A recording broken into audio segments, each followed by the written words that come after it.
let's get to our segment, Unbelievable.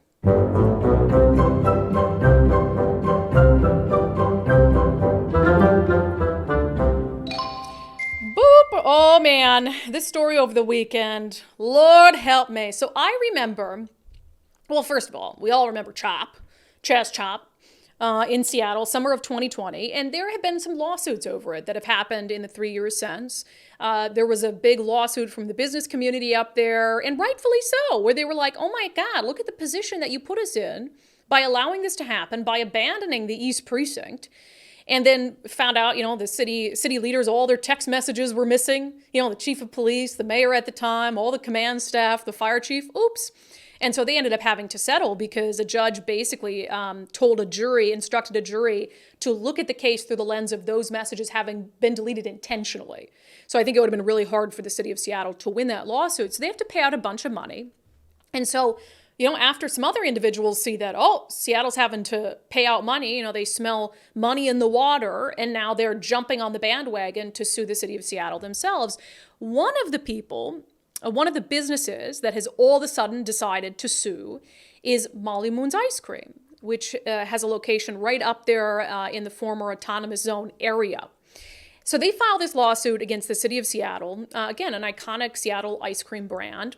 And in the lawsuit, they write in part, the city's actions, assistance, endorsements, and encouragements of CHOP and CHOP participants greatly increased the likelihood of property damage, loss of business revenue, loss of use of property, and other damage to the plaintiff. This subjected plaintiff to harm that it would not have suffered absent the city's actions.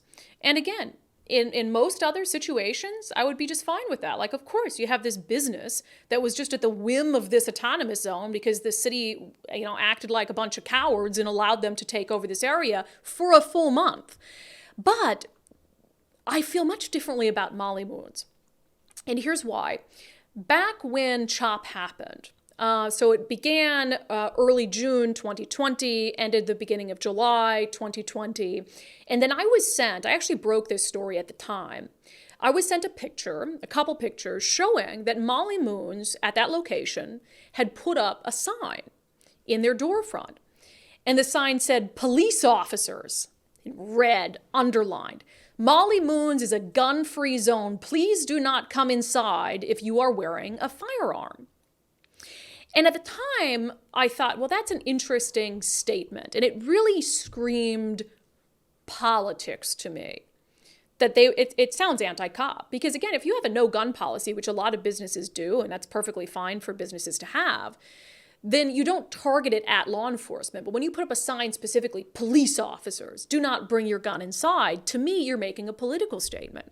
And at the time, the owner of Molly Moon's did these interviews explaining, because after I posted the picture, the story ended up going viral. And the owner of Molly Moon's said, and quote, last week as CHOP was being dismantled and there was a flood of police officers here in the neighborhood, they were intimidating and causing some of my Black and brown employees to feel unsafe. And she was asked at the time, is this some sort of political statement? And she said, I am anti the current police system. Yeah, I think we need major police reform.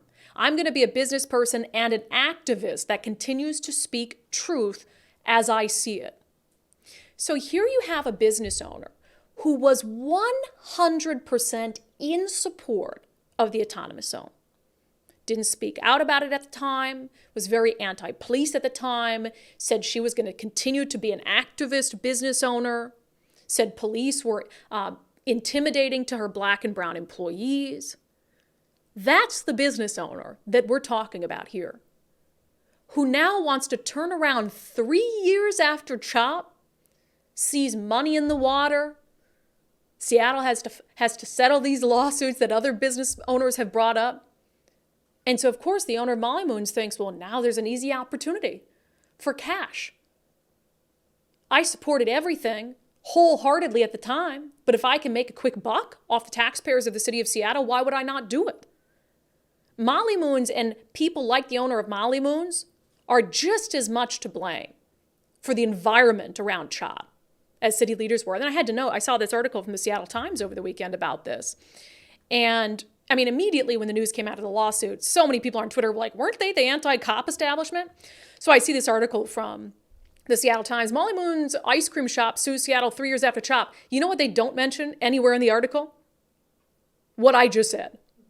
No mention of the anti-police sentiment, no mention of the political statements that the owner of Molly Moon's made at the time, no mention of the fact that she was in full support of what the protesters were doing. And now Molly Moon's wants to turn around and say, oh, the city created an unsafe environment. You were the one who said that the police presence in the area was intimidating to your employees. You're the one who put up a big sign on your door front that said police officers. You think any cops are going to feel welcome in your establishment? And by the way, when cops are on duty in their uniform, they're going to have their gun with them.